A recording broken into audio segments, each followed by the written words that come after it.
gastroenteritis, also known as the stomach flu. So the cause of it is an inflammation of the lining of the intestines caused by a virus, a bacteria, or a parasite. Non-viral infection is spread through contaminated food, water, or by contact with an affected person. It can also be spread by human or animal fecal waste, in unsanitary water or environment, and sometimes from antibiotic therapy. So for your assessment, you're going to want to assess for diarrhea.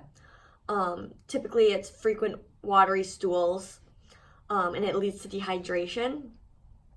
Also, vomiting, you want to assess for that too, which also leads to dehydration. You're going to want to check for dysuria, so constant peeing, abdominal pain, infection, which determines like a fever, chills, rash, a sore throat, a cough, and you're going to want to know for people who have like HIV, AIDS, or any other immunocompromised status. So for your diagnosis, you typically get a stool sample.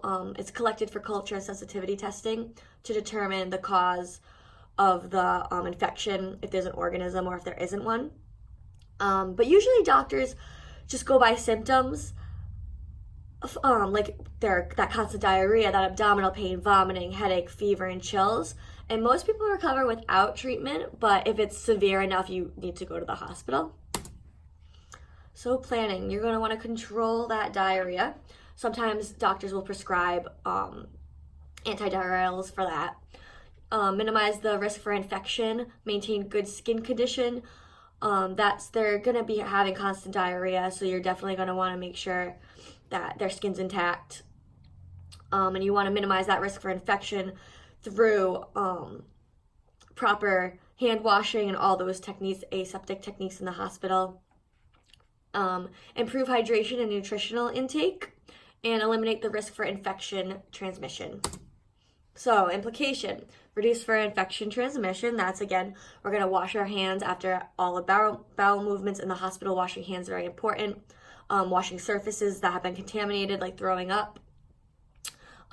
Promote that skin integrity through, because they're going to be constantly either throwing up or diarrhea, so that's really important. Preventing that dehydration is one of the biggest right there, so you're going to want to implement to prevent dehydration. Maintain adequate nutrition and maintain that body temperature. So, control of diarrhea for evaluation. Maintain that good skin condition again. Improve hydration, nutritional intake through the hydration. You're going to want to make sure they're drinking a lot. They might not be able to hold anything down, and if they're going to be having diarrhea, they're not going to keep it in anyways. So you need to educate them on having maybe Pedialyte to help bring those electrolytes back and that hydration. Or in the hospital, you're going to give them IV therapy to keep it constant in their body, and because they're going to be could be losing it really rapidly. And you're going to want to eliminate risk for infection transmission. So that's, again, that hand washing, that washing the surfaces, all of that. And for nursing diagnoses, it's deficient fluid volume related to diarrhea, impaired skin integrity related to constant persistence of diarrhea, risk for infection related to inadequate secondary defenses, or insufficient knowledge to avoid exposure to pathogens. So medications. The body typically fights the illness within like 2 to 3 days. So sometimes you don't even need medicines. It's just rest, drinking lots of water, staying hydrated, maybe having Pedialyte.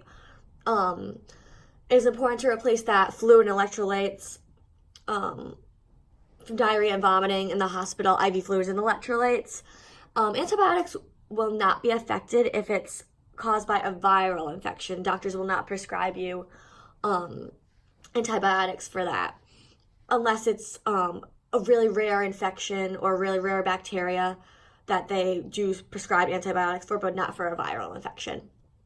So the doctor, to treat diarrhea by the viral infection, that's usually, they'll give you like that lupamide or Boschmuth, or like Pepto-Bismol or like something like that to help. And they may recommend probiotics to help shorten that diarrhea and those stools. But normally it's just rest, a lot of rest and hydration. That's the main focus.